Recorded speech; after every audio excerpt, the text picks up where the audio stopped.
जय हिंद दोस्तों ते सत श्री अकाल है जी थानू सारिਆਂ ਨੂੰ। तो फ्रेंड्स, पिछली वीडियो में हमने ये देखा था कि आपके रूम के हिसाब से आपको किन स्पीकर्स का चुनाव करना चाहिए। आज इस वीडियो के अंदर हम बात करेंगे कि आपने जो भी स्पीकर लगाए हैं अपने रूम में उनकी सही प्लेसमेंट कौन सी होती है। अब प्लेसमेंट का होना बहुत ही ज़्यादा या सही प्लेसमेंट का होना बहुत ही ज़्यादा ज़रूरी है एक अच्छे ऑडियो एक्सपीरियंस के लिए। आपने स्पीकर ले लिए, काफ़ी कॉस्टली स्पीकर आप खरीद लेते हैं, लेकिन अगर आपने उन स्पीकर्स की प्लेसमेंट सही से नहीं की है तो आपको एक्चुअल इफेक्ट वो नहीं मिल सकता जो देने के लिए आपके स्पीकर्स को डिजाइन किया गया है। इसलिए रूम करेक्शन के साथ साथ में स्पीकर प्लेसमेंट का सही होना बहुत ज्यादा जरूरी है। रूम करेक्शन के ऊपर जो वीडियो है वो मैं फिर एक अलग वीडियो बनाऊंगा। इस वीडियो में हम सिर्फ प्लेसमेंट ऑफ स्पीकर्स के बारे में बात करेंगे कि आपके स्पीकर्स की प्लेसमेंट कैसी होनी चाहिए। चाहे आप एक स्टीरियो का सेटअप यूज कर रहे हैं, चाहे आप 5 चैनल का सेटअप लगा रहे हैं, चाहे आप 7 चैनल का सेटअप लगा रहे हैं, चाहे आप डॉल्बी एटमॉस का सेटअप लगा रहे हैं, सभी के अंदर आपके स्पीकर्स की प्लेसमेंट बिल्कुल करेक्ट होनी चाहिए। तभी आपको एक अच्छा ऑडियो एक्सपीरियंस मिल सकता है। बिना टाइम को खराब करे जल्दी से वीडियो को स्टार्ट करेंगे। नमस्कार दोस्तों, मेरा नाम है अमित और आप देख रहे हैं audio Guruji and audio Guruji channel पर आप सभी का बहुत बहुत स्वागत है। तो चलिए शुरू करते हैं। एक एक कर हम बात करेंगे सभी चैनल्स की कि आपके पर्टिकुलर एक चैनल के लिए जो स्पीकर प्लेसमेंट है वो कैसी होनी चाहिए। तो सबसे पहले हम बात करेंगे हमारे फ्रंट चैनल की। अब यहां पर आपने चाहे एक सराउंड सिस्टम लगाया हुआ है या फिर आपने एक स्टीरियो का सेटअप किया हुआ है, आपके फ्रंट चैनल की प्लेसमेंट दोनों ही कंडीशंस में सेम रहनी चाहिए। अगर आप फ्रंट चैनल के लिए फ्लोर स्टैंडिंग स्पीकर्स का इस्तेमाल कर रहे हैं तो आपने पहली बात तो ये ध्यान रखनी है कि आपके स्पीकर दीवार से दूर होने चाहिए। आपके बैक साइड की दीवार यानी आपके स्पीकर के बैक साइड की दीवार और आपके स्पीकर्स के साइड की जो दीवार है उसमें और आपके फ्रंट चैनल के स्पीकर्स में डिस्टेंस होना बहुत ज्यादा जरूरी है। कम से कम कोशिश करें कि वहां पर आप 10 से 12 इंच यानी 1 फीट के आसपास का डिस्टेंस जरूर लेकर चलें। तब आपको एक एक्चुअल आवाज का पता लगेगा। जब हम कमरे में कोई भी सेटअप हम लगाते हैं, कोई भी स्पीकर हम यूज करते हैं, चाहे किसी भी ब्रांड का हो चाहे किसी भी टाइप का हो वो, तो हमारे रूम के अंदर जो हम आवाज सुनते हैं ना, तो स्पीकर से डायरेक्ट जो आवाज हमारे कानों तक पहुंच रही होती है वो लगभग सिर्फ होती है 30 से 35% की।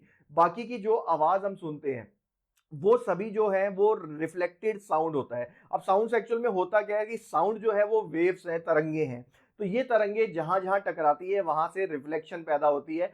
यानी एक आवाज को स्पीकर से निकलकर हमारे कानों तक आने में जो टाइम लगता है वो लेता है। सेकेंडली उसी टाइम जो रिफ्लेक्टेड साउंड है वो भी हमारे कानों तक पहुंच रहा होता है। अब रिफ्लेक्शन से आने वाले साउंड में और डायरेक्ट हमारे स्पीकर से आने वाले साउंड के अंदर कुछ मिली सेकेंड्स का डिफरेंस आ जाता है, जिसकी वजह से हमें डबल आवाज सुनाई देती है, एको क्रिएट होती है, या फिर एक रिफ्लेक्टेड साउंड जो होता है वो हमें सुनाई देता है। इस चीज को रोकने के लिए हमें अपने स्पीकर्स को दीवारों से डिस्टेंस में लाना पड़ता है कि हमें कम से कम रिफ्लेक्शन मिले और हमारे कानों तक जो साउंड पहुंच रहा है वो मैक्सिमम वही साउंड हो जो डायरेक्ट स्पीकर से हमारे कानों में आ रहा है, ना कि किसी भी ऑब्जेक्ट से रिफ्लेक्ट होकर आ रहा है। इस वजह से हमें अपने फ्रंट चैनल्स को हमेशा दीवारों से दूर रखना होता है। अब चाहे आप स्टीरियो का सेटअप कर रहे हैं, चाहे आप एक सराउंड चैनल का सेटअप कर रहे हैं, सराउंड साउंड सिस्टम का सेटअप कर रहे हैं, तो दोनों ही कंडीशन में आपने ये ध्यान रखना है कि आपके फ्रंट चैनल के स्पीकर आपके दीवारों से दूर होने चाहिए। अब वहां पर आप चाहे फ्लो स्टैंडिंग स्पीकर्स लगा रहे हैं, चाहे आप सैटेलाइट स्पीकर्स लगा रहे हैं या बुकशेल्फ स्पीकर्स लगा रहे हैं। सैटेलाइट स्पीकर्स में इतनी ज्यादा प्रॉब्लम हमें नहीं आती है क्योंकि उनका कॉम्पैक्ट साइज होता है, तो वो बहुत ज्यादा लो फ्रीक्वेंसी प्रोड्यूस नहीं करते हैं जिससे कि रिफ्लेक्टेड साउंड जो है वो बहुत ज्यादा बूम क्रिएट करे। इसलिए अगर आप सैटेलाइट इस्तेमाल कर रहे हैं तो अगर आप दीवारों से 4 या 5 इंच का भी डिस्टेंस दे देते हैं स्पीकर्स को, तब भी आपको एक अच्छा अनुभव मिल सकता है। लेकिन यहां पर भी एक कंडीशन आ जाती है कि अगर आपका सैटेलाइट स्पीकर पोर्टेड स्पीकर है और उसमें जो वेंट हॉल दिया हुआ है यानी जो हवा निकलने के लिए एक हॉल दिया गया है वो अगर बैक साइड पे दिया गया है, तब आपको दीवारों से थोड़ा डिस्टेंस बढ़ा लेना चाहिए। सेकंड, आपने क्या ध्यान देना है फ्रंट चैनल्स के लिए ही कि आपके सिटिंग के सेंटर का जो पॉइंट है यानी आपके सिटिंग का जो सेंटर है उसमें और हमारे दोनों साइड के फ्रंट चैनल स्पीकर्स के अंदर एक ट्रायंगल बनकर आना चाहिए। आपने अपने फ्रंट चैनल के स्पीकर्स को कुछ इस तरीके से अंदर की तरफ मोड़ देना है जिससे कि एक ट्रायंगल बन जाए। यानी आपके स्पीकर में जो ट्विटर दिया गया है उस ट्विटर की जो सीध है वो आपके सिटिंग के सेंटर में आनी चाहिए दोनों साइड के स्पीकर्स पे। जब बिल्कुल एग्जैक्ट एंगल आप बना लेंगे तो एक ट्रायंगल बन जाएगा तो इस तरीके से आपने अपने फ्रंट स्पीकर्स को प्लेसमेंट देना है, चाहे आप बुक शेल्फ लगा रहे हैं, चाहे टावर लगा रहे हैं, या फिर आप सैटेलाइट स्पीकर्स का इस्तेमाल कर रहे हैं। सभी स्पीकर्स के लिए ये प्लेसमेंट का ध्यान आपने रखना है। स्टीरियो सेटअप में इस चीज का ध्यान हमें बहुत ज्यादा रखना होता है कि एक परफेक्ट ट्राइंगल बनना चाहिए।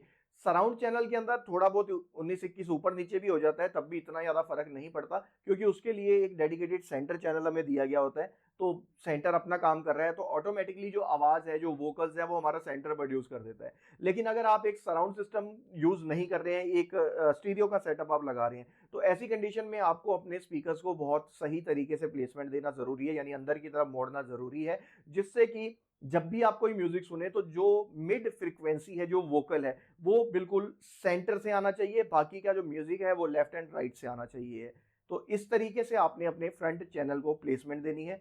और अगर आप फ्लोर स्टैंडिंग स्पीकर यूज कर रहे हैं तब तो कोई प्रॉब्लम नहीं आती है, लेकिन अगर आप बुक शेल्फ का इस्तेमाल करते हैं, या फिर ऑन वॉल स्पीकर, या फिर सैटेलाइट स्पीकर्स का इस्तेमाल कर रहे हैं, तो ऐसे में आपने अपने स्पीकर्स की हाइट को भी ध्यान में रखना है कि आपके स्पीकर की जो ट्विटर है, उस ट्विटर की हाइट आपके एयर लेवल पे आनी जरूरी है। यानी आप जब अपनी सीटिंग पर बैठ जाते हैं तो आपके कान की जो हाइट आ रही है, उसी हाइट के आसपास में आपके फ्रंट चैनल के ट्विटर की हाइट भी होनी चाहिए। वैसे ये जो लॉ है ये सभी चैनल्स पे लागू होता है। आपका सेंटर चैनल भी इतनी हाइट पर होना चाहिए, सराउंड भी, और आपके फ्रंट स्पीकर भी।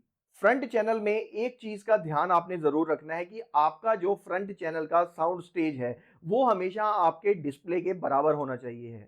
मान लेते हैं कि आपने एक 100 इंचेस की स्क्रीन इंस्टॉल की है, तो आपके लेफ्ट एंड राइट के जो फ्रंट स्पीकर हैं वो आपकी स्क्रीन के एंड पर आने चाहिए, ना कि उससे बहुत ज्यादा बाहर, ना ही उसके अंदर। यानी जो भी साइज आप स्क्रीन का या अपने टीवी का यूज कर रहे हैं, आपके फ्रंट चैनल का जो साउंड स्टेज है वो उस स्क्रीन के बराबर होना जरूरी है। तब आपको एक परफेक्ट रियलिस्टिक जो इफेक्ट है, जो एक रियल इफेक्ट आपको मिलेगा, वो तभी मिलेगा। तो फ्रंट चैनल्स को इंस्टॉल करते समय आपने इन बातों का ध्यान जरूर रखना है।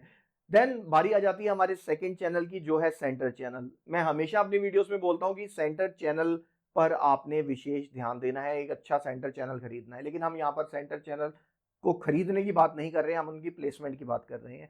तो सेंटर चैनल की जो प्लेसमेंट है वो आपके स्क्रीन के बिल्कुल सेंटर में होनी चाहिए। और अब चाहे आप उस सेंटर चैनल को टीवी के या स्क्रीन के नीचे लगाएं, या फिर ऊपर लगाएं, या फिर आपकी स्क्रीन के पीछे लगाएं, कहीं पर भी आप उसे लगा रहे हैं, मगर वो सेंटर चैनल आपके स्क्रीन के बिल्कुल सेंटर में होना जरूरी है। सेकंड, जैसा कि मैंने आपको पहले बताया कि आपके कोई भी स्पीकर है तो उसके जो ट्विटर की हाइट है वो आपके कानों की सीध में आनी चाहिए। अब यहाँ पर आके थोड़ी सी प्रॉब्लम हम इंडियंस को आ जाती है, क्योंकि हम एक रूम के लिए होम थिएटर को परचेज करते हैं, ना कि हम होम थिएटर के लिए एक रूम को बनाते हैं। मोस्टली यही चीज हमारे साथ में होती है। तो अब यहाँ पर सेंटर चैनल को प्लेसमेंट देने में हमें थोड़ी सी मुश्किल आती है कि हम इतनी हाइट पर सेंटर चैनल को नहीं लगा पाते हैं कि वो हमारे कान की सीध में आ जाए। अगर तो हम स्पीकर्स को स्क्रीन के पीछे लगा रहे हैं तब तो ये प्रॉब्लम नहीं आती, आप हाइट दे सकते हैं। लेकिन अगर हम टीवी या स्क्रीन के नीचे सेंटर को लगा लेते हैं या फिर ऊपर लगाते हैं, तब हमें ये प्रॉब्लम आएगी कि हम उसे हाइट में लेकर कैसे आए। तो ऐसी पोजीशन में आपने अपने सेंटर चैनल को थोड़ा सा उठा लेना है। अगर आप स्क्रीन के नीचे लगा रहे हैं, उसे कुछ आगे की तरफ से इस तरीके से ऊपर उठा लेना है कि ट्विटर की जो सीध है वो हमारे कानों के बराबर आ जाए। अगर आप स्क्रीन के ऊपर लगा रहे हैं सेंटर चैनल, तब आपने सेंटर को इस तरीके से लगाना है कि उससे नीचे की तरफ झुका देना है, जिससे कि ट्विटर की और आपके कानों के अंदर एक लाइन बन जाए कि ट्विटर से निकलने वाली आवाज डायरेक्ट आपके कान के एंगल पर आए। तो सेंटर चैनल को लगाते समय आपने ये चीजों का ध्यान रखना है कि सेंटर चैनल सेंटर में जरूर होना चाहिए। सेकंड, आपके ट्विटर की हाइट के बराबर होना चाहिए। अगर नहीं हो सकता है तो आपने सेंटर चैनल को ऊपर की तरफ उठा लेना है या फिर नीचे की तरफ झुका लेना है। और अगर आप पीछे लगा रहे हैं सेंटर, तब तो ऐसी कोई प्रॉब्लम है नहीं। अगर एक टीवी का इस्तेमाल कर रहे हैं तो मोस्टली टीवी जो है हमारे दीवार पर माउंट होते हैं, तो वहां तो हमें जगह मिल जाती है सेंटर चैनल को वॉल पर लगाने की कि वो हमारे कान की सीध में आ जाए। लेकिन प्रोजेक्टर की अगर स्क्रीन हम लगाते हैं ना, तो यहाँ पर आकर थोड़ी सी हमें प्रॉब्लम आती है। तो इसके लिए आपको, जैसा मैंने बताया कि सेंटर को उठा लीजिए, तो आप ये वाला तरीका फॉलो कर सकते हैं, या फिर आप एक अकूस्टिक स्क्रीन का यूज कर सकते हैं जिसके पीछे आपका सेंटर चैनल चला जाए। अब फ्रेंड्स बारी आ जाती है सराउंड स्पीकर्स को लगाने की कि सराउंड स्पीकर्स कहाँ पर लगने चाहिए हमारे। तो यहाँ पर काफी लोगों को कंफ्यूजन होती है कि सराउंड स्पीकर्स लगाएं कहाँ। अब देखो, जो सराउंड का जो मेन प्लेसमेंट है हमारे चैनल्स की, वो वैसे तो हमारी स्क्रीन सॉरी हमारी सीटिंग के थोड़ा सा पीछे की तरफ होनी चाहिए और सीटिंग से बाहर की तरफ होने चाहिए। मान लो कि ये मेरी सीटिंग है, तो मेरे जो सराउंड चैनल है वो यहां पर होने चाहिए, दोनों तरफ ही मेरे थोड़ा सा पीछे, और उनका मुंह इस तरीके से मेरी सीटिंग की तरफ होना चाहिए, एक्चुअल प्लेसमेंट। लेकिन अगेन वही चीज आ जाती है कि हमारे पास में रूम तो वही रहता है, उस रूम के लिए हम एक सिस्टम बाई करते हैं। तो 95% जगहों पर हमारे पास पीछे की तरफ जगह नहीं होती जहां पर हम अपने सराउंड स्पीकर्स को पीछे लगा सके, क्योंकि मोस्टली मैंने देखा है कि जो हमारी सीटिंग है वो दीवार के साथ चिपकी हुई होती है इंडियंस घरों के अंदर। तो ऐसी ही पोजीशन अगर आपके साथ भी है तो आपने अपने सराउंड चैनल्स को अपने कानों की सीध में राइट एंड लेफ्ट वॉल पर लगा लेना है। अगेन फिर वही चीज है कि उसकी जो हाइट है, उनके जो ट्विटर की हाइट है, वो आपके कानों के बराबर या फिर उनसे थोड़ा सा ऊपर हो सकती है। और विशेष ध्यान आपने ये रखना है कि आपकी सिटिंग के सेंटर पॉइंट से आपके दोनों साइड के सराउंड स्पीकर्स की जो दूरी है, जो डिस्टेंस है, वो बिल्कुल बराबर होना चाहिए। ऐसा नहीं होना चाहिए कि मैं यहां बैठा हूं तो राइट स्पीकर तो मेरे से 10 फुट की दूरी पर लगा है और लेफ्ट स्पीकर मेरे से 15 फुट की दूरी पर लगा है। ये चीज ना हो तो बहुत ज्यादा अच्छा है। आप किसी भी तरीके से स्पीकर को प्लेसमेंट दीजिए, लेकिन उनका जो डिस्टेंस है वो कोशिश कीजिए जितना हो सके आप क्लोज लेकर आए। अगर बिल्कुल एग्जैक्ट डिस्टेंस में लगते हैं दोनों तो बहुत अच्छी बात है। अगर किसी वजह से नहीं लग पा रहे तो मैक्सिमम कोशिश ये कीजिए कि उन दोनों स्पीकर्स और आपकी सिटिंग के सेंटर का डिस्टेंस बिल्कुल बराबर रहे, या फिर आप जितना क्लोज ला सकते हैं उतना क्लोज लेकर आइए। अब ये तो थी 5 चैनल्स की इंस्टॉलेशन में। अगर आप नीचे 7 स्पीकर लगाना चाहते हैं तो 7 स्पीकरों के अंदर 5 स्पीकर तो आपने इसी तरीके से लगा लेने हैं। लेकिन 7 स्पीकर अगर आप लगाने जा रहे हैं तो आपको आपकी सीटिंग के पीछे जगह चाहिए ही चाहिए है। अगर वो जगह नहीं है आपके रूम के अंदर तो आप कभी भी 7 स्पीकर नीचे मत लगाइए, आप 5 चैनल की इंस्टॉलेशन ही कीजिए। अगर आपकी सीटिंग के पीछे तकरीबन 1.5 या 2 फीट के आसपास की जगह है खाली, तब आप 7 चैनल का सेटअप लगाइए, नहीं तो आप 5 चैनल पर ही रहिए। अब ये जो 7 स्पीकर हैं, यानी कि जो पीछे हमारे बैक सराउंड आएंगे, इन्हें आपने अपनी सीटिंग के अंदर की तरफ रखना है। आपने जो अपने सराउंड चैनल्स लगाए हैं उनकी सीध में नहीं लेकर आना उन्हें, बल्कि आपकी सीटिंग के अंदर आने चाहिए। मान लेते हैं कि आपकी टोटल जो सीटिंग है, जैसे कि 3 सोफा लगे हुए हैं, मान लो 3 बंदे बैठ सकते हैं वहां पर। अब उनकी जो लेंथ है आपके सोफा की वो 6 फीट की है। तो आपने जो बैक सराउंड स्पीकर्स लगाने हैं ना, वो स्पीकर आपने उस 6 फीट की डिस्टेंस के अंदर लगाने हैं। आप 1 फीट राइट से 1 फीट लेफ्ट से छोड़ दीजिए और अपने स्पीकर इंस्टॉल कर लीजिए। स्पीकर्स की जो हाइट है वो आपके कानों के लेवल के बराबर ही आएगी, जैसा कि मैं हमेशा बता रहा हूं आपको। तो 7 चैनल की इंस्टॉलेशन अगर आप कर रहे हैं तो आपने इन चीजों का ध्यान देना है। अब अगर आप एक एटमॉस का सेटअप करने जा रहे हैं तब आपने क्या ध्यान देना है। सबसे पहले तो आप कोशिश यही कीजिए कि एटमॉस का सेटअप आप तभी लगाइए जब आपके कमरे का जो एरिया है वो सफिशिएंट है, वहां पर इजीली 7 चैनल लग सकते हैं या फिर 5.1.2 चैनल की इंस्टॉलेशन हो सकती है। बहुत से लोग मैंने देखे हैं कि 10 बाई 10 का रूम होता है, वहां पर डॉल्बी एटमॉस का सेटअप लगा रहे होते हैं, जो कि बिल्कुल गलत है। आप हो सकता है कि आपको लग रहा हो कि हाँ एक अच्छा इफेक्ट आपको मिल रहा है, लेकिन असलियत में जो इफेक्ट आना चाहिए वो आपको कभी नहीं मिलेगा, क्योंकि आपके स्पीकर्स के अंदर इतना डिस्टेंस ही नहीं होगा कि वो एक अलग अलग आवाज को सेंस कर सके। आपके कान मतलब उसे सुन सके, आपका दिमाग जो है वो अलग अलग स्पीकर से आने वाली आवाज को सही से सुन सके। स्पीकर जब ज्यादा क्लोज हो जाते हैं तो आधी से ज्यादा आवाजें जो है वो कैंसिल हो जाती हैं। आप एक एटमॉस का सेटअप लगा भी लेते हैं तब भी आपको वो प्रॉपर क्वालिटी या वो प्रॉपर इफेक्ट नहीं मिलता है जो आप सोच कर लगा रहे हैं। तो सबसे पहले तो मैं आपसे यही कहूंगा कि अगर आपके पास में इनफ साइज का रूम है तभी आप एक डॉल्बी एटमॉस का सेटअप कीजिए, वरना आप 5 चैनल का एक अच्छा सेटअप कीजिए। जो पैसा आप डॉल्बी एटमॉस के लिए एक्स्ट्रा खर्च रहे थे उसी पैसे में आप अच्छे स्पीकर बाय कर लीजिए, अच्छा एवीआर बाय कर लीजिए, यानी कि वो पैसा जो बचेगा उसे आप स्पीकर्स में लगा दीजिए ताकि एक ऑडियो एक्सपीरियंस और ज़्यादा अच्छा आपको मिल जाए। तो सबसे पहले तो भाई यही देख लेना आप कि आपके रूम में डॉल्बी एटमॉस लगना चाहिए या नहीं लगना चाहिए। अब ये तो डिसाइड हो गया कि आपने लगाना है कि नहीं लगाना। अब आपने लगाना है तो स्पीकर लगाने कहाँ हैं। तो सबसे पहले तो ये चीज़ का ध्यान रखिए कि 99% आप ये श्योरिटी लेके चलिए कि आपकी सीलिंग पे स्पीकर लग सकता है या नहीं लग सकता। चाहे आप वो इन सीलिंग स्पीकर लगा रहे हैं, अगर आपके पास में ऊपर फॉल सीलिंग नहीं है कि वहां पर इन सीलिंग स्पीकर नहीं लग सकता, तब आप एक सैटेलाइट स्पीकर्स ले सकते हैं जिसमें आप ब्रैकेट लगाकर उनके मुंह को नीचे की तरफ कर सकते हैं, तो इस तरीके से भी आप लगा सकते हैं। जो एंगल स्पीकर आते हैं हमारे, जो कि आवाज को बाउंस कर कर भेजते हैं, वो लगाने के तो मैं बिल्कुल खिलाफ ही रहता हूँ। उससे अच्छा है कि आप एक 5 चैनल का सेटअप करें और वही पैसा वहां पर लगाएं। तो अगर ये सब चीजें ठीक हैं, तो अब अगर आप सीलिंग पर स्पीकर लगा रहे हैं तो उन्हें लगाना कैसे है उसके बारे में बात करेंगे। तो सबसे पहले तो आपने ये डिसाइड कर लेना है कि आपने एटमॉस का सेटअप लगाना है या नहीं लगाना, यहाँ लग सकता है या नहीं लग सकता। अब आपके जो सीलिंग पर लगने वाले स्पीकर है ना, वो कोशिश कीजिए कि आपकी सिटिंग के ऊपर लगे, अगर तो बहुत अच्छा है। ऊपर से मेरा मतलब है कि बिल्कुल जरूरी नहीं है कि आपके सर पे ही लगना चाहिए, वो थोड़ा सा अपनी सिटिंग के आगे, जैसे कि मान लो मैं इस तरीके से बैठा हूं, तो यहां पर अगर मैं एटमॉस स्पीकर्स का इस्तेमाल करता हूं, in wall speaker, in ceiling speakers का, सॉरी, अगर मैं इस्तेमाल करता हूं, तो अब मेरी उन स्पीकर्स की प्लेसमेंट होगी मेरे घुटनों के बराबर। यानी मेरे ये जो घुटने आ रहे हैं, वहां पर मैं अपने सीध पर, उनकी घुटनों की सीध पर अपने स्पीकर्स को इंस्टॉल करूंगा। या किसी वजह से अगर वहां पर स्पीकर नहीं लग सकता है, कोई भी कारण हो सकता है उसमें, तो मैं फिर थोड़ा सा स्पीकर को पीछे की तरफ ले जाऊंगा। तो इस तरीके से आपको ये पता लग जाएगा कि आपने अपने एटमॉस स्पीकर्स को लगाना कहां पर है। सेकेंड चीज, आपने डिस्टेंस का ध्यान रखना है कि आपके दोनों स्पीकर्स के अंदर कम से कम 3 या 4 फीट का डिस्टेंस होना चाहिए।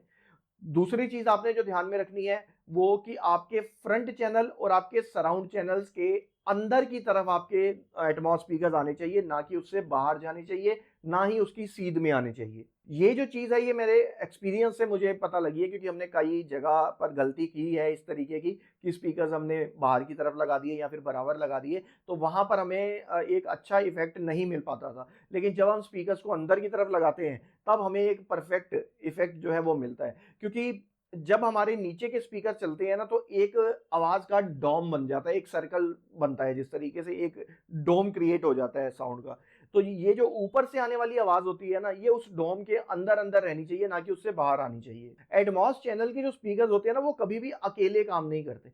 मतलब एक आवाज अगर एटमॉस चैनल से आ रही है ना, तो वो सिर्फ और सिर्फ एटमॉस से नहीं आती है। एटमॉस चैनल में वो आवाज लाउड होगी, लेकिन उसी के साथ साथ में हमारे फ्रंट चैनल या फिर हमारे सराउंड चैनल्स में भी वही सेम आवाज भी आ रही होगी, लेकिन उसका जो लाउडनेस है उसकी वो कम होगी। अब हम अगर प्रैक्टिकली इस चीज को लेकर चलते हैं, मान लेते हैं कि आप एक जगह पर खड़े हो, आपके ऊपर से एक हेलीकॉप्टर निकल रहा है, तो अब वो हेलीकॉप्टर से आने वाली जो आवाज होती है ना, वो हमें दो जगह जगह से पता लग रही होती है कि ये जो आवाज है 2 जगह से आ रही है। एक तो हमें ऊपर का पता लगता है कि ये आवाज जो है ऊपर से है, और एक हमें पता लगता है कि ये आवाज हमारे लेफ्ट या राइट वाली साइड से आ रही है। मान लेते हैं कि मेरे राइट से कोई हेलीकॉप्टर आ रहा है, तो अब वो जो आवाज मुझे आ रही है ना, वो मेरा दिमाग उसे सेंस कर रहा है कि वो राइट साइड ऊपर से आ रही है। तो इसी तरीके से जब भी हमारे एक एटमॉस एवीआर की डिकोडिंग होती है, तब वो आवाज जो भी डिकोड करता है, वो सिर्फ और सिर्फ एटमॉस चैनल पर नहीं भेजता, वो आपके उस डायरेक्शन वाले स्पीकर पर भी भेजता है। जैसे कि अभी बताया मैंने आपको, हेलीकॉप्टर अब राइट से आ रहा है,